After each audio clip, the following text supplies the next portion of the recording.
Bonjour et bienvenue dans le programme de formation en e-learning d'Obepédia. Je vais vous présenter un cas clinique que vous avez peut-être déjà connu lors de votre deuxième journée de formation dans votre centre respectif. Ce cas clinique a pour objectif de vous montrer une situation dans laquelle vous pourriez vous trouver en tant que professionnel de santé au domicile et qui pourrait poser problème. Voici le cas clinique de Kylian. Kylian est un jeune garçon de 15 ans qui est en apprentissage dans les métiers de l'hôtellerie et qui s'est présenté pour une consultation et intégrer le programme Obepédia. Il remplit tous les critères d'inclusion dans le programme. Il pèse 130 kg, mesure 1,78 m, l'IMC est à 41. Il vous dit qu'il a toujours été gros, et ce depuis tout petit. Ses parents l'ont toujours inscrit en salle de sport, mais il n'aimait pas ça. Au bout de 3-4 mois, il laissait tomber. L'élément déclencheur de Kylian pour cette consultation est sa petite amie. Il trouve qu'elle regarde trop les garçons plus minces qu'elle et donc il voudrait maigrir pour elle. Il a aussi 2 grandes sœurs qui sont en surpoids et qui l'incitent à maigrir. Lors de la deuxième consultation, Kylian revient avec sa maman. Cette maman vous explique que tout le monde est gros dans la famille et c'est comme ça. C'est une maman qui a élevé seule ses 3 enfants puisque le papa est décédé quand Kylian avait 3 ans. Le papa était ouvrier, la maman n'a jamais travaillé et donc ils n'avaient pas de gros moyens. Elle a donc peur de ce programme puisqu'elle n'a jamais fait de sport et elle n'a pas beaucoup de moyens.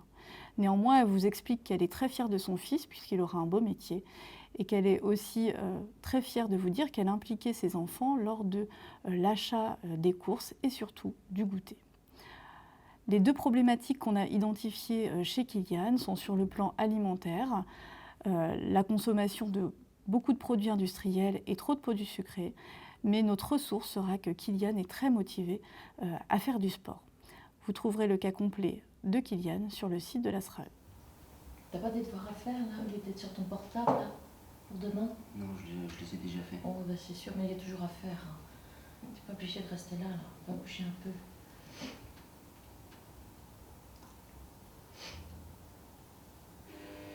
Ah bah tiens, il y a mon cas.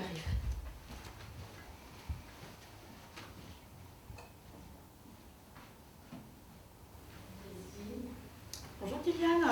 Bonjour. Installez-vous.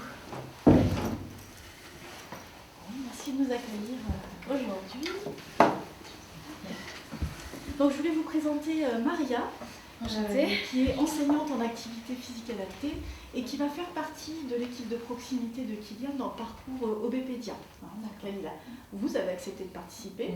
Et elle sera d'ailleurs votre coordinateur de proximité, donc votre interlocutrice principale.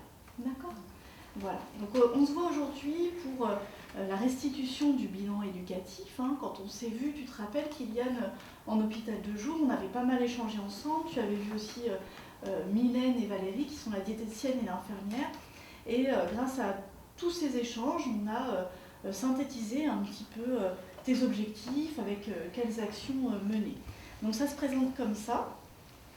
Alors, donc le premier objectif, c'est le rééquilibrage alimentaire, voilà, avec le passage d'une diététicienne qui viendra à la maison pour gérer ce souci. Et puis le deuxième objectif, c'est l'activité physique, puisque tu étais plutôt motivée à bouger lors de l'hôpital de jour, et on va encourager cela. Et c'est Maria qui t'aidera dans cet axe-là. Alors, évidemment, il y a quelques freins, puisque madame, vous nous aviez fait part de votre précarité financière. Et on va faire le lien avec l'assistante sociale de secteur pour vous aider sur le plan financier en termes d'alimentation, d'activité physique, etc. L'autre souci qu'on va rencontrer, c'est le fait que Kylian voulait faire du judo. Et malheureusement, on n'a pas de club de judo à proximité. Donc on va travailler là-dessus avec Maria pour trouver et Kylian une activité qui lui conviendra pour bouger. Okay. Et puis je reviens sur l'alimentation, vu qu'il fait des études dans les métiers de l'hôtellerie, je suis sûre que tu seras contente de travailler avec la diététicienne pour apprendre à cuisiner des choses saines et gourmandes. D'accord ? Voilà.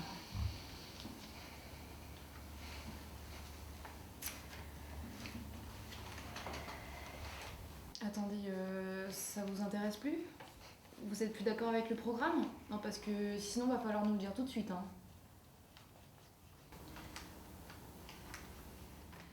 Dans cette scène, vous avez pu remarquer 2 choses. La posture et le ton de l'intervenant semblent être inadaptés. En effet, nous vous conseillons d'adapter une posture neutre ainsi qu'un visage et un ton neutre. Il est très important de faire attention à votre non-verbal. En effet, le patient et sa famille vous observent et pourront interpréter parfois de travers votre posture ou votre expression faciale. Le ton que vous allez donner à votre échange doit être dans la neutralité et l'empathie. Il faut absolument essayer de ne pas juger et essayer de ne pas faire de phrases négatives. Il faut penser à renforcer positivement le patient et sa famille. Attention, ce n'est pas facile. Je vous conseille donc de pratiquer cette technique auprès de vos familles ou lors de consultations plus légères. Autre petit conseil, n'ayez pas peur des silences. Parfois, cela laisse le temps aux patients de réfléchir. Et parfois, les questions n'entraînent pas forcément de réponse. Ce n'est pas grave. Passez à la question d'après. Comment vous vous sentez aujourd'hui? Ça va.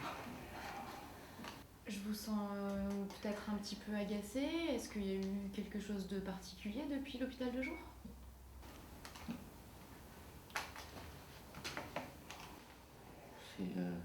C'est ma copine qui m'a largué.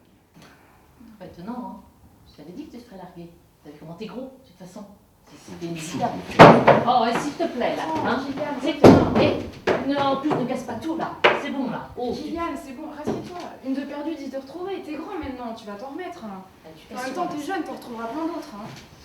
Allez. Oh, c'est possible, hein. Allez, calme-toi, là. De nouveau, sur cette deuxième scène, vous constatez que le professionnel de santé n'a pas une posture adaptée. Sa phrase ainsi que son ton banalisent un fait que le jeune considère comme important et l'affectant beaucoup. Encore une fois, il est important de ne pas juger, il faut vraiment être dans l'empathie. Je peux te comprendre, j'entends ce que tu me dis, tu te sens triste et en colère. Ouvrons le champ de la possibilité aux jeunes de nous en parler ou pas. Une chose très importante dans la prise en charge des maladies chroniques, nous avons une obligation de moyens, mais pas forcément de résultats. Ne vous contrariez pas, ne le prenez pas pour vous si le jeune ne communique pas tout de suite avec vous. Laissez-lui du temps. Attends, Kylian, on peut peut-être en discuter. Madame, je vous sens énervée par cette situation. Est-ce que vous préférez qu'on en discute seul à seul avec Kylian? Non, excusez-moi, mais je préfère attendre. Je me calme, je reste là. Je comprends pas bien, Kylian. Est-ce que tu peux me réexpliquer pourquoi est-ce que tu veux faire le parcours au BPDIA? Je voulais faire ce parcours parce que j'ai remarqué que ma copine a regardé beaucoup les jeunes qui étaient moins gros que moi.